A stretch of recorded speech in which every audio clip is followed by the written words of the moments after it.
ನನ್ನ ಕುರಿತೆ ಮನಸ್ಸು ಬರೆದಂತ ಗೀತೆ ಬಳಿಗೆ ನೀ ಬಂದು ಕೇಳಬಾರದೆ.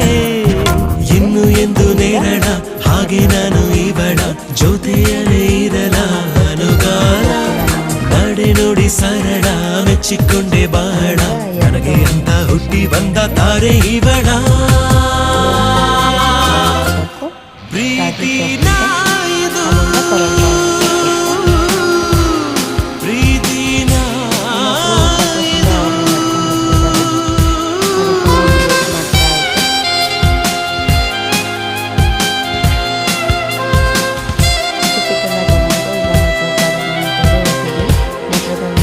ನನ್ನಲ್ಲೇ ನಾನೇ ಇಲ್ಲ ಈಗ ಯಾಕೋ ಯಾಕೋ ಯಾಕೋ. ಅದಾದ್ಮೇಲೆ ರಾಜೇಶ್ ಜಾಕಿ ಮತ್ತೆ ಬೇರೆ ಈ ಸಲ ಈಗ ಲೇಡೀಸ್